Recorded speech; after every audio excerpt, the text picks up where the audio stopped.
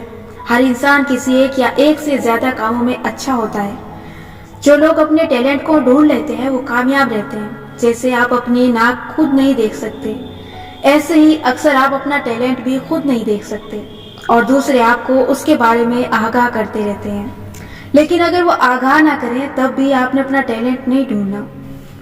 نہ شوق نہ ٹیلنٹ، ان دونوں چیزوں کی تلاش میں آپ نے خود کو نہیں تھکانا، کیونکہ اگر آپ کو ابھی تک اپنا ٹیلنٹ اور شوق نہیں معلوم تو یوں معلوم نہیں ہو سکے گا۔ آپ نے کچھ اور ڈھونڈنا ہے، وہ چیز جو میں نے ڈھونڈی تھی رائٹر بننے سے بہت پہلے، اور وہ چیز ہے انرجی، توانائی۔ آپ نے صرف وہ کام یا شے تلاش کرنی ہے جو آپ کو انرجی دیتی ہے، آپ کو توانائی سے بھر دیتی ہے، جس کا سوچ کے ہی آپ کو ایکسائٹمنٹ ہوتی ہے، جو آپ کو اچھا محسوس کرواتی ہے، جو آپ کو ڈرائیو کرتی ہے، جس کو کرنے کا سوچ کے ہی آپ کو مزہ آتا ہے، اس کو کرنے میں آپ کی محنت لگتی ہے یا نہیں، لیکن اس کام میں ایک اپنا لطف ہے، وہ کام جو آپ کو تسکین دیتا ہے۔ میرا لطف الفاظ میں تھا۔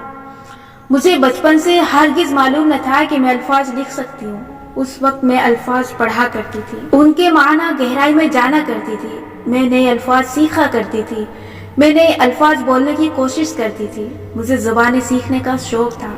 میں نے اردو اور انگریزی کے بعد قرآن کی عربی سیکھی اور آج کل میں ترکش سیکھ رہی ہوں۔ 6 ماہ بعد میرا ارادہ ہے کہ زندگی رہی تو میں اسپینش سیکھوں گی۔ مجھے نئے الفاظ سیکھنے کا شوق تھا، پہلے بھی اور آج بھی۔ مجھے الفاظ لطف دیتے تھے، مجھے الفاظ کے گہرے معنی جان کے مزہ آتا تھا۔ الفاظ دنیا بناتے ہیں، الفاظ دنیا بگاڑتے ہیں۔ الفاظ مجھے انرجی دیتے تھے، اس انرجی نے مجھے ایک راستہ دکھایا۔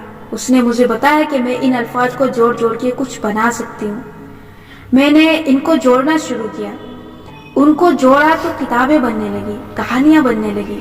میرے خاندان والے اور دوست جانتے ہیں کہ میں کاؤنسلنگ میں اچھی ہوں۔ میں لوگوں کو ہمت اور امید کے الفاظ تھمایا کرتی ہوں۔ آہستہ آہستہ مجھے احساس ہوا کہ کس طرح کے الفاظ طاقت رکھتے ہیں، وہ جو سادہ ہوں، جن سے ریلیٹ کیا جا سکے، جو سیدھے دل سے نکلے ہوں۔ یوں میں نے اپنے قلم سے الفاظ کا استعمال کرنا شروع کیا اور میں رائٹر بن گئی۔ اس کے علاوہ مجھے رنگوں کو نفاست سے سجانے کا شوق ہے، چاہے وہ خوبصورت کتابیں بنانا ہو، آرٹ ورک، پروڈکٹس ہوں یا ہوم ڈیکور۔ ان میں سے ہر سے میں رنگ غالب آ جاتے ہیں۔ میں ڈرائنگ نہیں کر سکتی، میں سیدھی لائن بھی نہیں کھینچ سکتی، لیکن میں پیارے پیارے رنگ ڈیزائن کروا کے ان کو پرنٹ کروا سکتی ہوں۔ میں دیواریں پینٹ کر سکتی ہوں، ان کو بنی بنائی چیزوں سے سجا سکتی ہوں۔ میں ہاتھ سے کوئی پینٹنگ بنانے کے بجائے ایک چیز ڈیزائن کروا کے پرنٹ کر لوں گی۔ مجھے ایک کاغذ پہ رنگ بھرنا انرجی نہیں دیتا، مجھے ایک بنی بنائی خوبصورت چیز انرجی دیتی ہے۔ انرجی وہ لفظ ہے جس کا آپ نے تعاقب کرنا ہے، یہ لفظ آپ پہ نئے دروازے کھولے گا۔ وہ کیا چیز ہے جس کو پانے کا یا جس کو کرنے کا آپ کو شوق ہے؟ وہ کیا چیز ہے جو آپ کو انرجائز کرتی ہے، آپ کو اچھا محسوس کرواتی ہے؟ آج آپ نے یہی ڈھونڈنا ہے۔ آپ نے ٹیلنٹ، پیشن، زندگی کا مقصد جیسی اصطلاحات سنی ہوں گی اور آپ سوچتے ہوں گے کہ میں اپنی زندگی میں یہ کیسے ڈھونڈوں۔ Guess what? آپ نے یہ نہیں تلاش کر لی، کیونکہ یہ بذات خود نہ انسان ہے، نہ جگہ ہے، نہ چیز۔ 3 چیزیں ہوتی ہیں جن کو دیکھا اور چھوا جا سکتا ہے: انسان، جگہ اور چیز۔ ٹیلنٹ اور پیشن وغیرہ یہ نہیں ہوتے۔ ٹیلنٹ اور پیشن بنیادی طور پہ ایک فیلنگ کا نام ہے، ایک ایسی فیلنگ جو آپ کو توانائی دیتی ہے۔ تو کیوں نہ آپ اپنے ٹیلنٹ کے پیچھے بھاگنے کے بجائے اپنی توانائی کے پیچھے بھاگیں؟ ٹیلنٹ خود ہی آپ کو ڈھونڈ لے گا۔ وہ کیا ہے جو آپ کو ایک دم سے تازہ دم کر دیتا ہے؟ صرف آج کے دن کا سوچیں۔ آج میری کتاب بند کر کے جب آپ اٹھیں اور اچھا محسوس کر رہے ہوں تو وہ کیا چیز ہے جس کو کرنے سے آپ کو لگے کہ آپ کے اندر توانائی بھر جائے گی؟ زندگی میں کس طرح کے کاموں میں آپ کو مزہ آتا ہے؟ کیا آپ کو پیسے کمانے کی آرزو ہے؟ آپ کا دل چاہتا ہے کہ آپ کے پاس بہت سا پیسہ ہو اور آپ بہت کچھ کر سکیں۔ اس خواہش میں کوئی برائی نہیں ہے۔ ہمیں عموماً یہ سکھایا جاتا ہے کہ پیسے کے پیچھے نہیں بھاگنا چاہیے، لیکن پیسہ ہر وقت ہر ایک کی ضرورت ہے۔ اگر پیسہ آپ کو انرجائز کرتا ہے تو آپ کو پیسہ کمانا چاہیے۔ اپنے ٹیلنٹ اور پیشن کو سائڈ پہ رکھیں اور نت نئے ایسے کام سوچیں جو آپ کو پیسہ کمانے میں مدد دے۔ اگر پیسہ کمانا، بزنس کرنا، جاب میں ترقی کرنا، یہ چیزیں آپ کو موٹیویٹ کرتی ہیں تو یہ بہت اچھی بات ہے۔ جب میں ایسے مرد دیکھتی ہوں جو اپنے گھر والوں کو پیسہ کما کے دینے کے اہل نہیں ہوتے، جو اپنے دوستوں کے ساتھ موج مستی میں وقت بتاتے ہیں، جو ایک جگہ ٹک کے کام نہیں کر سکتے، تو میں ان لوگوں کی بہت قدر کرتی ہوں جو اپنی جاب یا بزنس میں انرجائزڈ ہوتے ہیں، پیسے بنا رہے ہوتے ہیں، کیونکہ یہ کچھ کر کے دکھانے والے لوگ ہوتے ہیں۔ کیا آپ کو دنیا گھومنے کا شوق ہے؟ اس کا مطلب ہے آپ کو نئی چیزیں ایکسپلور کرنے کا، نئے لوگوں سے ملنے کا شوق ہے، آپ کو سفر کرنے کا شوق ہے۔ آپ آج کا دن دنیا نہیں گھوم سکتے، لیکن آپ اس کے بارے میں جان سکتے ہیں۔ آپ کچھ وقت نکال کے گوگل پہ ان ممالک کو سرچ کیا کریں جہاں آپ کو جانے کا شوق ہے۔ ان کا کلچر، ان کا کھانا پینا اور ان کی تاریخ کے بارے میں پڑھیں۔ جو چیز آپ کو توانائی دیتی ہے آپ نے اس کو زیادہ سے زیادہ کرنا شروع کرنا ہے۔ ابھی سفر نہیں کر سکتے تو نیٹ پہ دنیا گھومیں اور اس کام کے لیے پیسے جوڑیں، پیسہ کمانے کے ذرائع ڈھونڈیں، محنت کریں۔ اسی سفر کے درمیان کہیں آپ کو آپ کا ٹیلنٹ مل جائے گا خود ہی۔ کیا آپ کو اچھے کھانے کھانے کا شوق ہے؟ اس کا مطلب ہے آپ کو نت نئے تجربات کا شوق ہے۔ یہ بہت بڑی کوالٹی ہوتی ہے، تبدیلی کی خواہش کرنا، ورنہ اکثر لوگ تو اپنے کمفرٹ زون سے باہر ہی نہیں نکلتے۔ اگر آپ کو لذیذ کھانے کا شوق ہے تو آپ اپنے اس شوق کو ایک اسٹیپ آگے بڑھائیں۔ ان کھانوں میں آپ کو کیا پسند ہے؟ ان کا ذائقہ۔ اس کا مطلب ہے آپ چیزوں کو انجوائے کرنا جانتے ہیں، نئے تجربات کرنا چاہتے ہیں۔ ان کی پریزنٹیشن یعنی آپ کی ایستھیٹک سینس اچھی ہے، آپ کریٹیو ہیں، یا ان کا منفرد ہونا یعنی کسی اور کلچر سے ہونا۔ اس کا مطلب ہے آپ کو دوسرے کلچرز کو ایکسپیرینس کرنے کا شوق ہے۔ آپ اگر آج کچھ نیا کھا نہیں سکتے تو کھانوں کے بارے میں پڑھنا شروع کریں۔ آپ آج ہائی ٹی نہیں کر سکتے تو نیٹ پہ پڑھیں کہ ہائی ٹی اصل میں کیا ہوتی تھی۔ یہ جاپانیوں نے ایجاد کی تھی۔ لو ٹی اور ہائی ٹی کے نام سے دو طرح کی دعوتیں ہوتی تھی۔ اپنے فیوریٹ فوڈ کو سرچ کرنا شروع کر دیں، اس کے بارے میں پڑھیں۔ کیا آپ کو کوکنگ کا شوق ہے؟ اگر ہے تو کیا پسند ہے؟ کچھ بنا کے خود کھانا۔ اس کا مطلب وہی اوپر والا پیراگراف ہے جس میں آپ کو نت نئے تجربات کا شوق ہے۔ کچھ بنا کے دوسروں کو کھلا کے تعریف لینا یعنی آپ کو قدردانی اچھی لگتی ہے، کسی کو راحت دینا پسند ہے، دوسروں کا خیال رکھنا پسند ہے، یا ان کھانوں کی خوبصورت پریزنٹیشن کرنا یعنی آپ اندر سے آرٹسٹ ہیں، کریٹیو ہیں۔ اگر کوکنگ کا شوق ہے تو نت نئے ریسیپیز سیکھیں، فوڈ بلاگز دیکھیں، مختلف کھانے ٹرائی کریں۔ ہو سکتا ہے کسی دن آپ اپنی کیٹرنگ سروس گھر میں ہی کھول لیں، اس سے پیسہ کمائیں اور باہر کی دنیا میں ٹریول کریں۔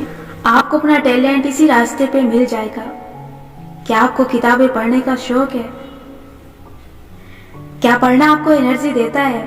تو پڑھیں، اس کام کو مزید اوپر لے کر جائیں۔ اپنے لیے ڈیڈ لائن رکھیں، مجھے 4 دن میں ایک کتاب ختم کرنی ہے، روز کے 100 صفحات پڑھنے ہیں۔ آپ پڑھیں، آپ ہر چیز پڑھیں، ہر طرح کی کتابیں پڑھیں، اور جو آپ پڑھیں گے وہی آپ کو راستہ دکھائے گا۔ جو آپ کو کرنا آتا ہے نا وہ آپ کو بتائے گا کہ آپ کو مزید کیا کرنا ہے۔ جو کرنا آتا ہے اسے زیادہ کریں۔ دیکھیں کہ کس قسم کی کتابیں آپ کو زیادہ لطف دیتی ہیں، ان میں کیا مشترک ہے، وہی کہیں آپ کے ٹیلنٹ کا سراغ آپ کو خود مل جائے گا۔ کیا آپ کو فوٹوگرافی کا شوق ہے؟ تو کریں نا فوٹوگرافی، زیادہ سے زیادہ کریں، اس سے متعلق چیزیں خریدیں۔ نہیں افورڈ کر سکتے تھوڑے سے شروع کریں اور پیسے جوڑیں، پیسہ کمانے کے طریقے ڈھونڈیں۔ سارے لوگ امیر نہیں پیدا ہوتے مگر سارے لوگ غریب بھی نہیں مرتے۔ آپ میں سے ہر شخص کے پاس اپنی ذاتی انکم کا ذریعہ ہونا چاہیے، اپنی تھوڑی بہت پاکٹ منی کا کوئی ذریعہ، اپنی محنت سے، کوشش سے، حلال سے۔ یہ آج کے دور میں بہت ضروری ہے۔ کیا آپ کو اسپورٹس کا شوق ہے؟ تو اسی پہ محنت کریں، اس کو ایک اسٹیپ آگے لے جائیں۔ ورک آؤٹ یا ایکسرسائز کا شوق ہے، اس سے انرجی ملتی ہے تو اس کو زیادہ کریں۔ یاد رکھیں، نیٹ فلکس اور یوٹیوب دیکھنا کوئی ٹیلنٹ، پیشن یا انرجی ڈھونڈنے کا طریقہ نہیں ہے۔ فلمیں، ڈرامے دیکھنے سے آپ کو کوئی انرجی نہیں مل رہی، صرف لطف مل رہا ہے۔ یہ آپ کو سست کرتے ہیں لیکن ان سے بھی آپ اپنا پیشن ڈھونڈ سکتے ہیں۔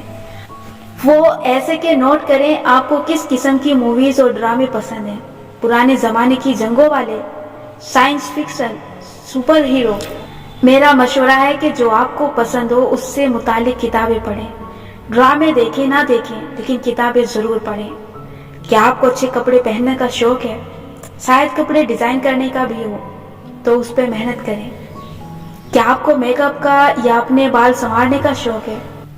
اس کا مطلب ہے آپ اپنی شخصیت پر محنت کرنا چاہتے ہیں، تو کریں نا، زیادہ کریں، اس بارے میں ٹیوٹوریل دیکھیں، پڑھیں، سیکھیں۔ کیا اپنے دوستوں کی کاؤنسلنگ کر کے آپ کو خوشی ہوتی ہے؟ کیا آپ کے دوست آپ کے پاس کاؤنسلنگ لینے آتے ہیں؟ اس کا مطلب ہے آپ کا ٹیلنٹ امید تھمانا ہے، آپ اس پہ محنت کریں اور پازیٹیو کتابیں پڑھیں۔